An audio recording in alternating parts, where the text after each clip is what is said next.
Okay, we are in Exodus chapter 13. We're going to finish up the chapter this morning, and I'm sure, I guess I shouldn't be so sure, but I'm optimistic that we will get into chapter 14 as well. So let's look at the last few verses of Exodus 13, beginning in verse 17. Now, when Pharaoh had let the people go, God did not lead them by way of the land of the Philistines, even though it was near, for God said the people might change their minds when they see war and return to Egypt. Hence, God led the people around by the way of the wilderness to the Red Sea. And the sons of Israel went up in martial array from the land of Egypt. Moses took the bones of Joseph with him, where he had made the sons of Israel solemnly swear, saying, God will surely take care of you, and you shall carry my bones from here with you. Then they set out from Succoth and camped in Etham on the edge of the wilderness. The Lord was going before them in a pillar of cloud by day to lead them on the way, and in a pillar of fire by night to give them light, that they might travel by day and by night. He did not take away the pillar of cloud by day, nor the pillar of fire by night from before the people. Okay, what do we think about that? Sherry says hi.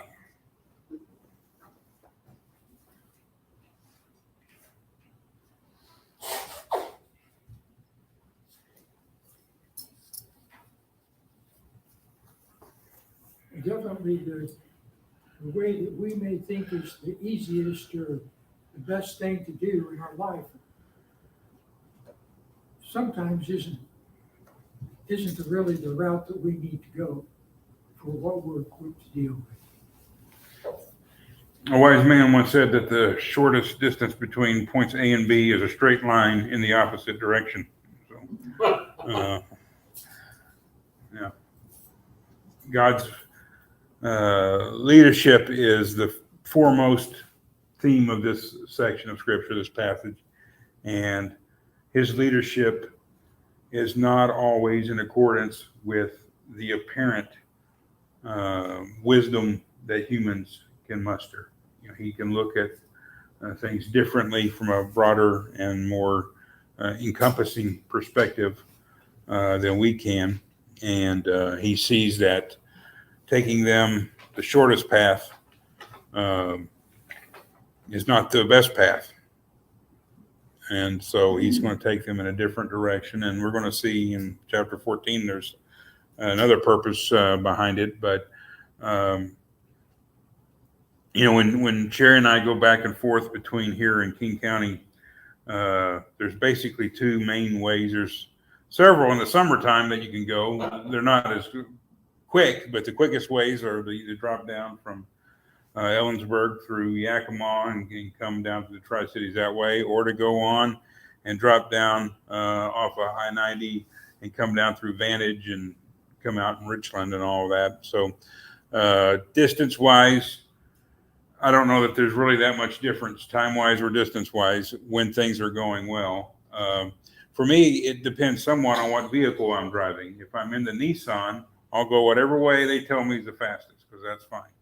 If I'm in my truck, I want to go through Yakima and all that, because if something happens, there's at least hope. Out in the middle of the barren wilderness out there, there's not a lot of hope. There's only coyotes. So I kind of tend to go through upstairs on the interstate when I'm in the truck. But there's the path that God takes them on is very much out of the way. If you want to look at a map, you can just Google. I did this, and all the maps are pretty close to each other. The map of the Exodus, and you'll see kind of the route they take from Goshen up in the river delta, the Nile area, close to where it comes up to the sea, and then they follow they could go without crossing the body of water at all. Now, saying that, we don't have a lot of good satellite photographs from the time Israel left Egypt. We don't have any, actually. Bodies of water change over time. And if you've lived anywhere near the Mississippi River in your lifetime, you know, and you've heard stories about how the path of that big, powerful river changes. You know, things basically it works. It's going to work and ultimately probably towards more or less a straight line south, but it has some curves and bends in it, and eventually the curves and bends a lot of times get washed out. So to say what the bodies of water looked like back then wasn't in the geological, frame of reference. It wasn't that long ago, but we don't know exactly, and maybe it was quite different. But it looks like they could have just taken off, not crossed the Red Sea at all, skirted and gone between the fingers of the Red Sea and the Mediterranean Sea, and just gone right up north. But they would have had to go into the land of the Philistines. That would have taken them right into conflict, or at least exposure, with a nation that will be their nemesis for a long time once they get set up in the land of Canaan. And you could say, well, why didn't God just lead them right into there? Why have them wipe out the Philistines and they'd be well on their way? Well, he didn't think they were ready for it yet. And we have to kind of, I think, see the balance between God's power to accomplish anything and his willingness to accommodate human frailty. And he can look at Israel and see their frailty and say, I am not going to supersede this against the Philistines. I am going to reroute them, take a different path, and then ultimately get a great triumph. One more big win. I'm going to dance on Pharaoh's grave, basically. I'm going to do a victory lap all over his head. And so he takes them on this path. But it is, at this point, God is clearly leading Israel. And kind of almost exclusively, I guess you could say, leading Israel. The presentation here is they're following God, as opposed to following Moses as Moses follows God. It's more of an image of God has got both hands on their steering wheel, driving them at this point. And, that's another balancing act. When we talk about God leading our lives, sometimes we say things like, Jesus, take the wheel, or whatever, or God is my co-pilot. And some have said, if God is your co-pilot, you're in the wrong seat, that type of thing. But really, at times, as we try to make our own ways through the lives God gives us, in the context in which he places us, God leads us very strongly. We feel the presence of God. Maybe we even hear the voice of God speaking to us in our heads and our hearts. And then sometimes we're just really out there in the dark, kind of clutching. We're not hearing what God might want us, we want God to say to us. And it's a different God leading in a different way, sometimes very demonstratively, very discernibly, and then sometimes very subtly. Sometimes you have to be still to know that he is God. Other times he's slapping you upside the head. I'm God. And sometimes I've heard it said, and I didn't agree with it at the time, but the longer I have had to work on it, the more I agree with it, that the more mature you are as a Christian, the more you grow in your faith, sometimes the less you hear God. And that's kind of maybe counter to a lot of thinking and teaching on God, but it's also kind of in keeping with the idea, what does the Lord require of me? Well, he has told you what he requires of you. He's already told you. And when you're mature in faith, mature in your relationship with God, at some point, you don't need to hear it. You just need to follow it. You just need to do it. There's nothing new to tell you.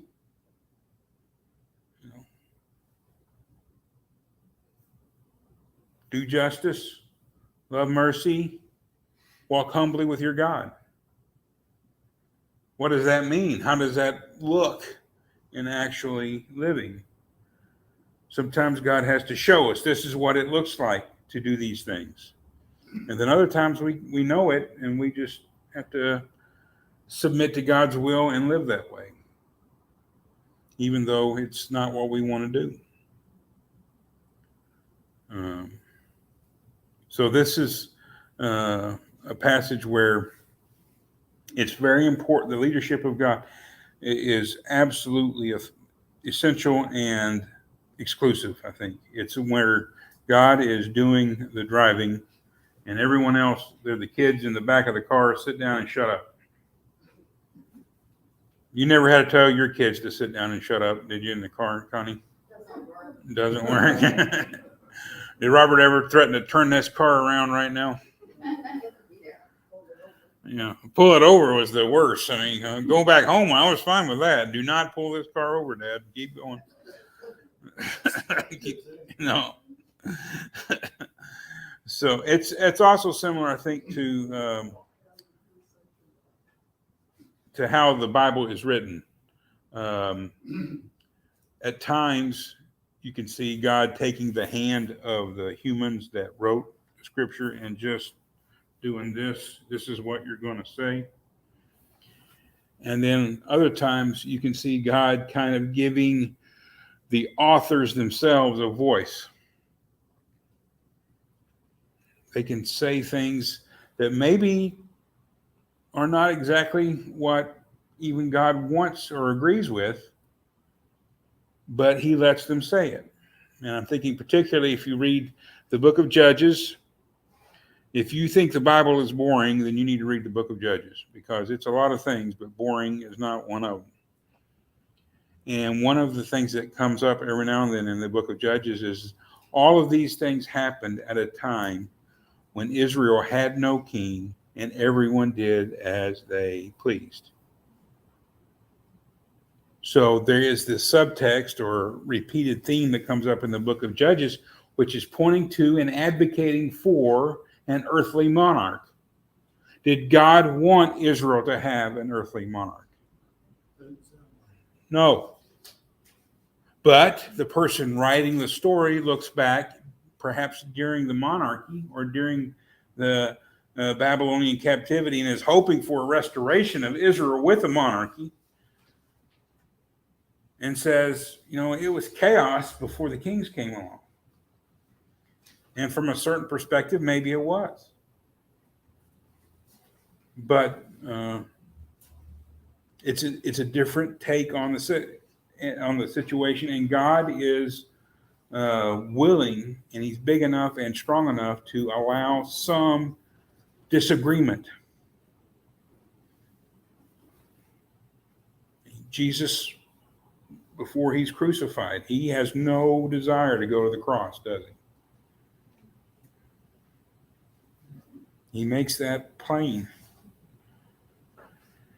But not my will, but yours be done. It's not obedience if it's what we want to do too, is it?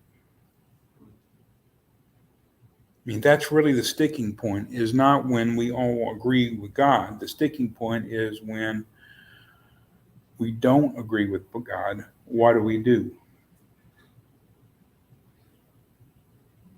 Moses didn't have Google Maps. He didn't have any maps. He couldn't look at I guess, I don't know. I may be speaking inaccurately. I don't know if they had a map at the time or not.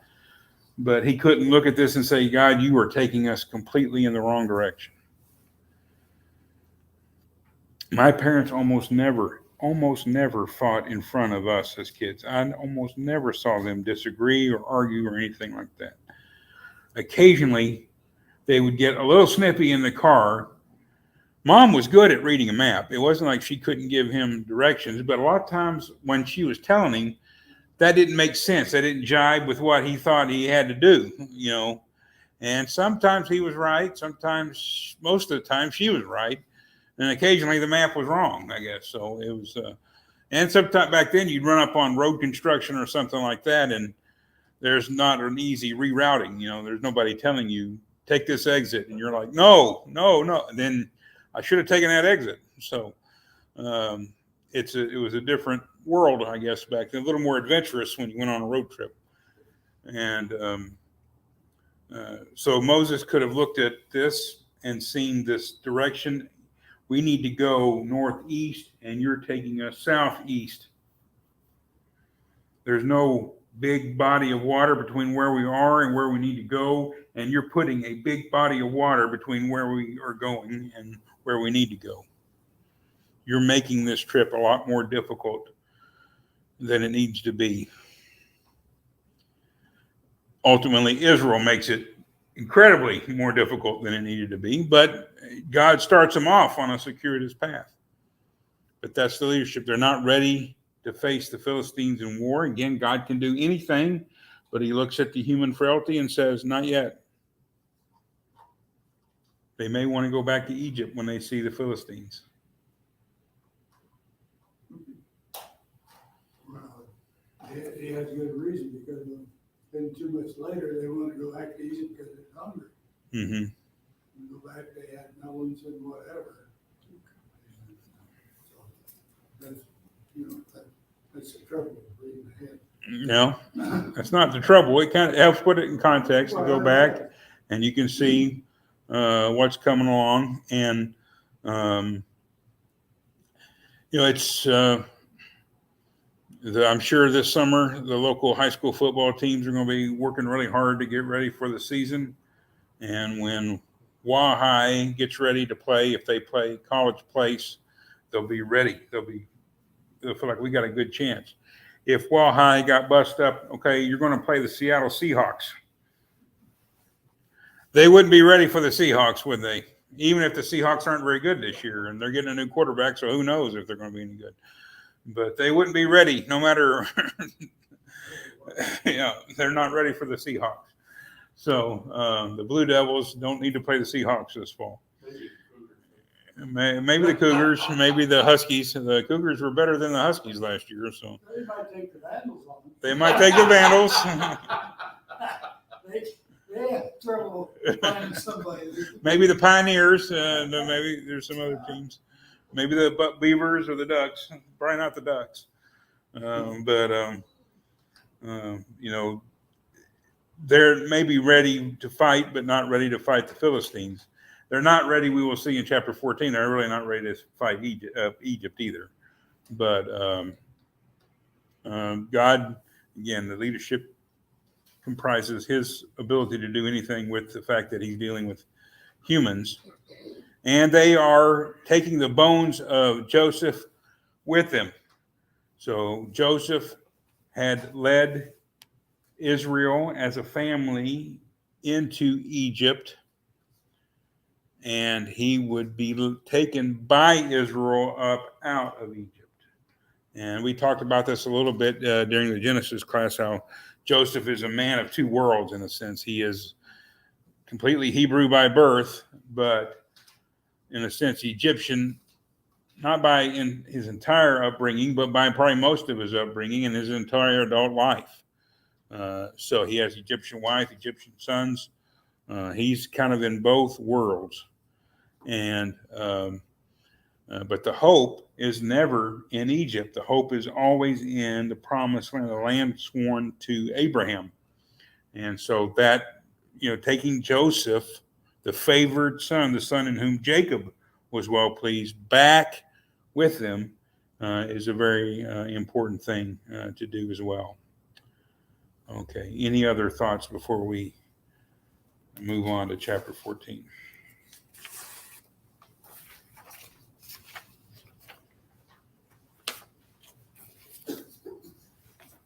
Okay. It's a little bit of a difficult chapter. It's a running narrative, so it's a little bit difficult to break up. But let's read verses 1 through 18, and we'll try to at least get into that a little bit today before we'll probably have to come back to it next week. chapter 14, beginning verse 1, reading through verse 18. Now the Lord spoke to Moses, saying, Tell the sons of Israel to turn back and camp before Pi-hahiroth, between Migdol and the sea, and you shall camp in front of Baal Zephon, opposite it by the sea. Excuse me. For Pharaoh will say of the sons of Israel, they are wandering aimlessly in the land. The wilderness has shut them in. Thus I will harden Pharaoh's heart, and he will chase after them. And I will be honored through Pharaoh and all his army, and the Egyptians will know that I am the Lord. And they did so.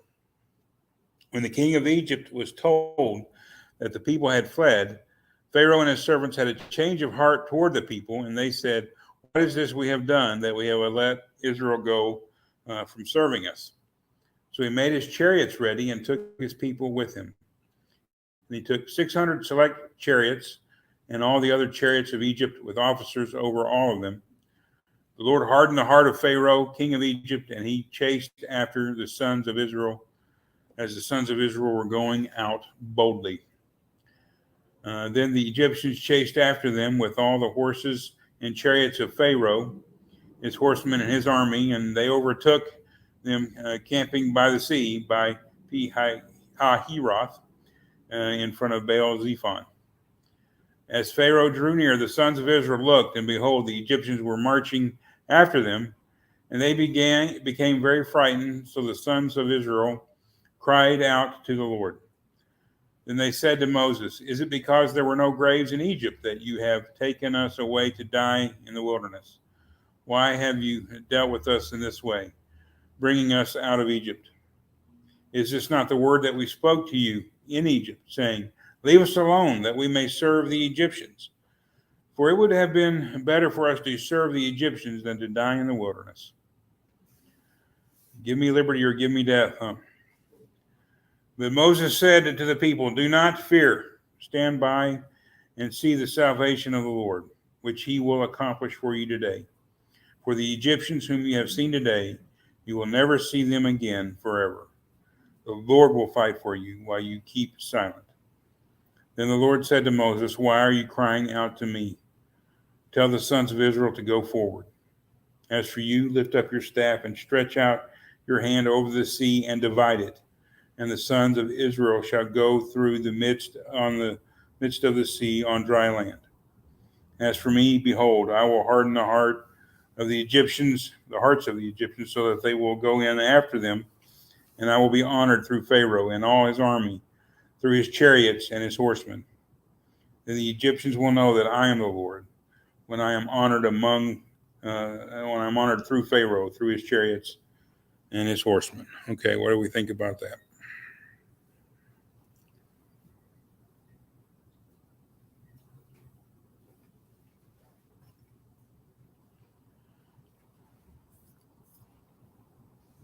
Verse 14, kind of the statement there. The Lord will fight for you. You have only to be silent. So sometimes and I'm sure even in our own lives, zip the lip and listen to the Lord. He will take care of it. It's beyond your control, my control to deal with it. But the Lord will do it. Don't not interfere, but silent. That's what I get. That's kind of the most, in some sense, this chapter is memorable for the visuals of the parting of the Red Sea, the walking across on dry ground, the pursuit of the Egyptian army into the sea closing back in on them. They've made some movies that depict it. I don't know how accurate, they don't know how accurate it is, and I kind of feel like there's no way to really do this scene justice, that the people there that lived saw something that the rest of us can't really even imagine, that it was so powerful and so amazing. But God, once again, is in control in terms of fighting. He lifts Moses back up, though, in this. Moses is now back in a leadership position and we'll look at that a little bit more as we get into this. But when it comes to the fight with Egypt, Israel doesn't fight with Egypt. God fights with Egypt. God fights really with Pharaoh. This is a battle between God and Pharaoh, the true God and the fake God of Egypt. And the fake God of Egypt is sending his forces, humans, armed on horses and chariots, have no chance against creation. That's still a hard place to fight, isn't it? We have to get up off the ground there to fight. We have to send helicopters and jets and stuff like that. That's how we went over there. You get down in that, you want to get in that sand, you want to get in that river area, you're going to get bogged down. So, but God, Moses is kind of, again, restored. I don't know that it was ever really taken away so much as he's kind of back in the picture now of, we've talked all along that most of this time, to say Moses is doing it is not to denigrate God's role. In fact, it's fair, and that's how God wants Moses to be seen. And we'll look at it a little bit more specifically, but Moses is kind of back, leading as well. So, in verse 16, where he does tell Moses what to do. So, again, be silent, but do as I say, Moses, with your staff. So through the visible action of Moses, you see the Red Sea part. Power of God. Again, Moses he's the one that God has selected. God will. He's doing what God, at this point, he's doing what God. Keep still and move forward. So, and do what I say. Be quiet and do. Why do you cry to me? Come on. Moses, why are you crying to me? I'm here. He's just bringing the complaints of Israel to God. This is all interesting because it really does apply to us today in that sense. God is there. Don't cry to God about your problem. Pray to God about your problem. God is there. Have your faith. Do what He wants you to do now. It's not easy. Easy to say the words, but Moses has this problem, and we're human too. So there's times that we have to look at ourselves and say, "No, if I didn't do what God wanted me to do, now I'm suffering." Press on. That's to me the other part of this whole thing too. There was a reason why the Egyptians had the Israelites. There was a reason for all of this. Same thing today. God has a reason. We don't see it up close. If I look back over my 55 years of marriage, there was a reason He gave me this young lady here. So. She was only 5 years old when y'all got married? Is that what you're saying? That's illegal, Robert. Okay. Well, actually, see, this little side note, but I think it's interesting. She had me ask her dad, and she was only 17. It took me about an hour in the living room. She kept peeking through the door to see what I was going to have to do. So, life has its. You weren't a coal miner's daughter, by the way, were you going? No, I was the postman's daughter. The postman's daughter. He always rang twice, didn't he? Yeah. While we're off the beaten path there a little bit, I find it interesting. Every once in a while, you run across some things. The way they're written, ironic, funny, whatever phrase you want to do, but the Israelites said to Moses, "Well, what? There weren't enough graves in Egypt that you brought us out in here to the desert to die?" I mean, that's kind of a humorous line. Yes. I mean, in context, it's obviously not. But I mean, what? There's no graves in Egypt. Yeah, bring us out here in the middle of nowhere to bury us. It sounds like a joke from Shecky Green or something like that, like Yeah. Borscht Belt, comedians. There's a joke, the Jewish comedians. There have been a lot of them, and they've been very successful, and many of them are very funny. But they're usually making fun of everybody else. It kind of seems like, and they do have one Jewish joke that I've heard, and I'll try to share it with you and see if you think it's funny. It's about Gentiles, but it's a Jewish joke, really. One Gentile businessman meets another one on the street. He asks his friend, "How's your business going?" And his friend says, "Great." That's the joke. It's a Jewish joke because, Gentile business is not going to be going. well, the Jewish joke is that if one Jewish businessman ran into another businessman and how's your business going, Oh, all the other Jewish businessmen are going to do is complain about everything. All the unions are getting me, all the prices on, and he may be making a fortune, but all he's going to do is complain. And the Gentile businessman is positive and upbeat, and things are great. So it's a contrasting culture. So it's one of those things. If you haven't been around Jews very much, you might not get it. I had to have it explained to me too. But I saw one Jewish comedian tell it to another one with a third comedian that's Gentile there, and the third Gentile comedian like, "What? I don't get it." The two Jews are just laughing like crazy because they're laughing at their uncles and their dads and all the businessmen they knew as kids growing up, and the Gentile guy like, "What?" So he had to have it explained to him as well. So, that they are this, and it starts the presentation in the Old Testament is kind of them of a complaining, always seeing the cloud and not the silver lining, that type. They have to be reminded that good things are happening, and whenever something good is happening, they're kind of going to make sure that it goes bad, that's a line. It does sound like, "Oh, none of the sarcasm is so thick. None of graves in Egypt. You got to take us out here to have us die in the wilderness."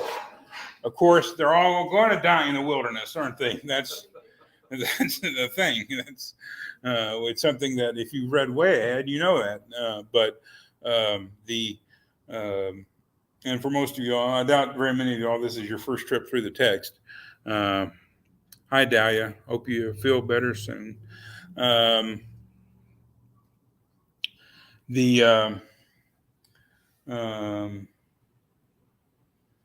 This kind of defeatist, negative view of the world. It's not that hard to understand when you've been born and raised in slavery, though, is it? The other shoe is always dropping. So they're just sitting there waiting for this other shoe to drop. Again, they're not going the most direct path. They had a clear shot. They didn't take it. Now and what God has done is put them in this impossible situation. They're not just zipping right down the highway making great time when they see this danger arise. They are wandering in the wilderness already. They haven't even been disobedient yet, and they're kind of wandering. That's Pharaoh's assessment, right? They're lost. They don't know where to go. They're not being led at all.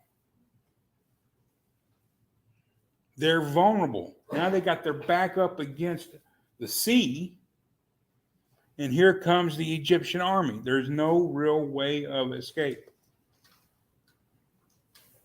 a little commercial here.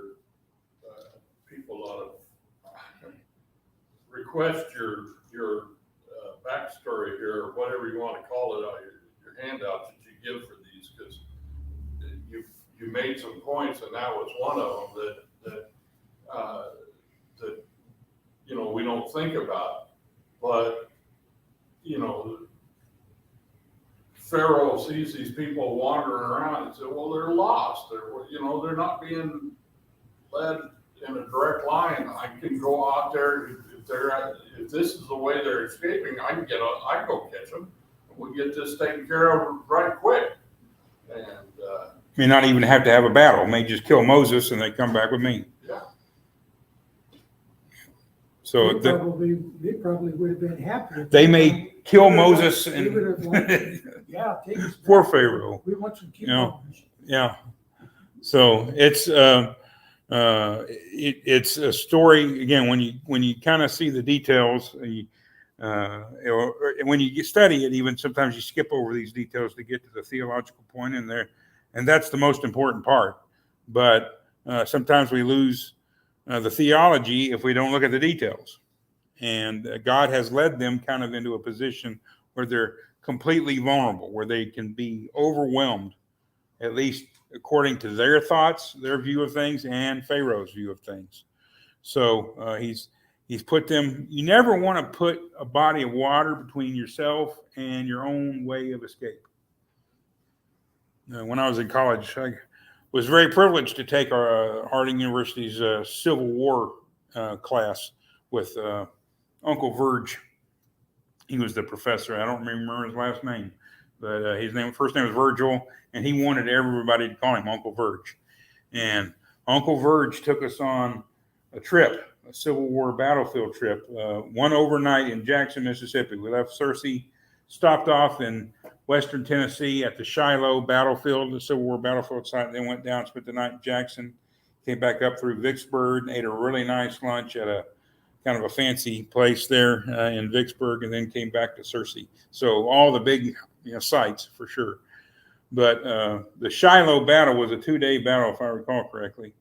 And the North won, but it was a very costly victory because the Northern troops had crossed the river and camped out. And the South hit them hard, and they couldn't get away, nor could they get resupplied or easily relieved, easily supported, because they had made a serious tactical mistake by putting the river between them and their way of escape. The next day, the troops got across and the reinforcements showed up. And if I'm recalling it correctly, the North prevailed. But it was a very bloody and a very costly battle for both sides. There's a nice pool there in the area, not a swimming pool, a natural pool. And they said that pool just turned completely red because troops from both sides, as they were wounded, when you lose blood, you become dehydrated. And those uniforms they wore were 100% wool. And this was in late spring, I think late April when they fought, which in Tennessee can be very hot. The wounded crawled to that pool on both sides, and they just stuck their head in there to get water, and the blood was pouring out of them into the pool and turned the whole pool dirt red. Really, war has never been pretty. War has never been it. Mr. Sherman was right. War is humans bringing hell upon each other, basically. And they had all these plaques and monuments around, and I thought, well, if I'd been in that battle, I would have hid behind that plaque right there, and nobody would have shot me. But I probably would have surrendered at the first opportunity. Whichever side I was on, I would have surrendered right to the other side. But that's a tactical mistake in a sense, to put yourself between, to put a body of water between yourself and your means of escape. And that's exactly what God has done with Israel. He has put them between the Egyptian army and their escape. He's put the Red Sea between them. And it looks like he's made a huge blunder. He has definitely made them completely and totally vulnerable. There's no way out until God makes a way out.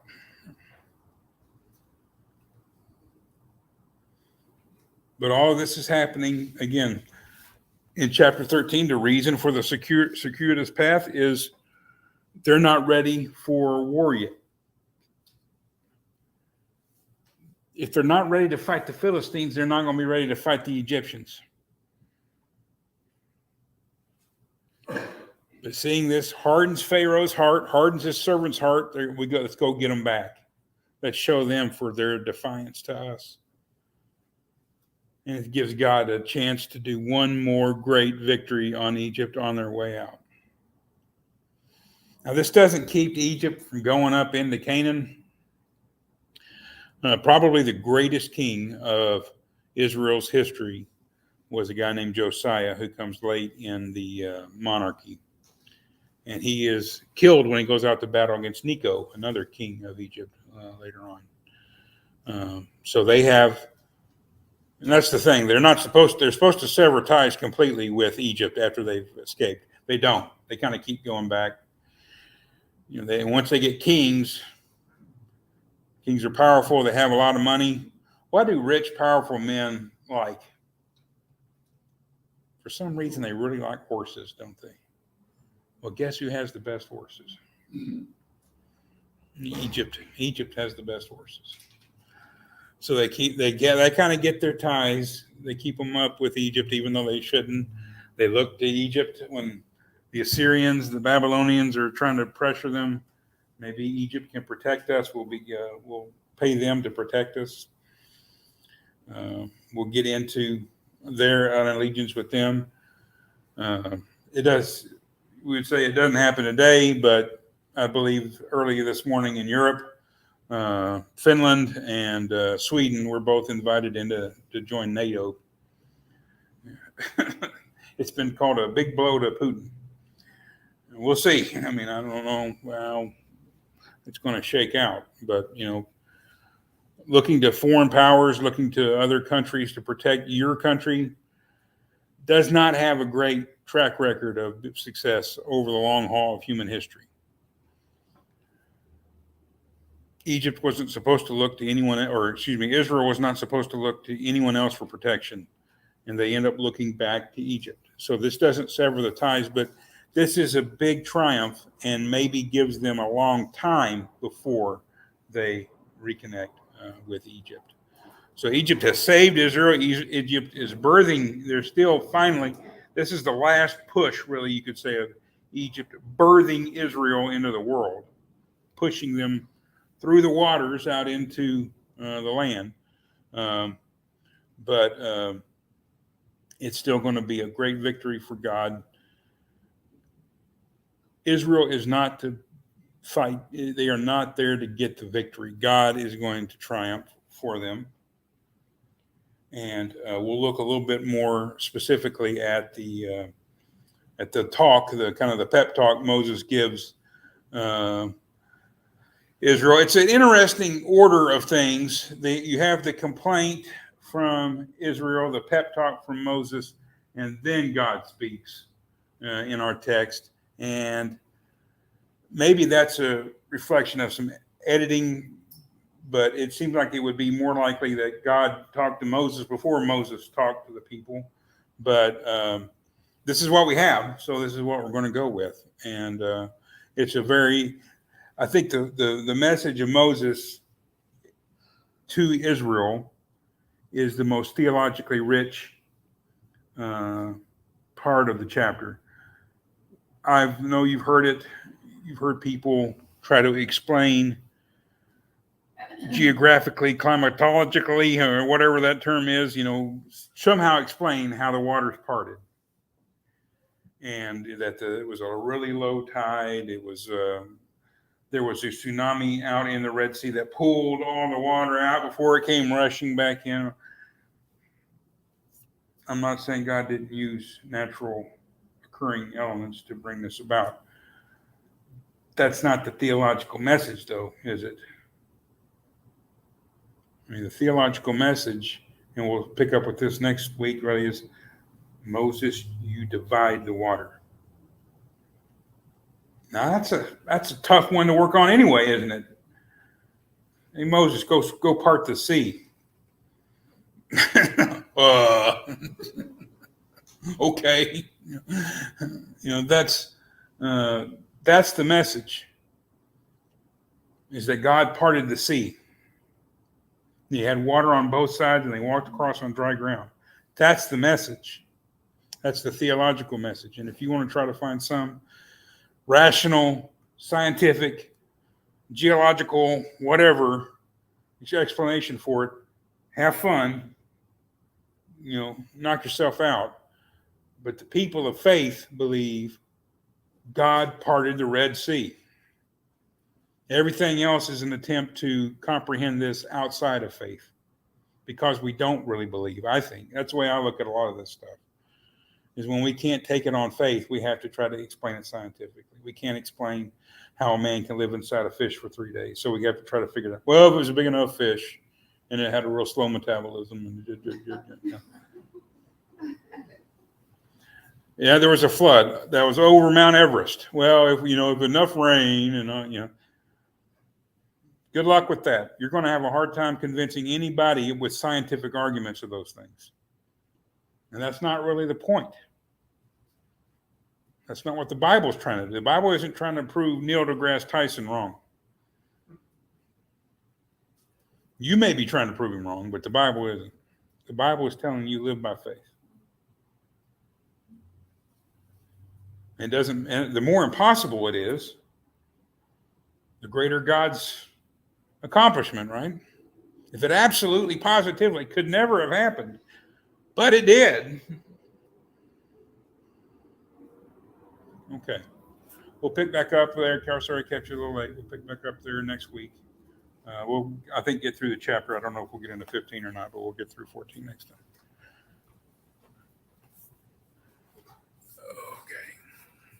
Okay. Mr. Kelso, will you lead us in a closing prayer?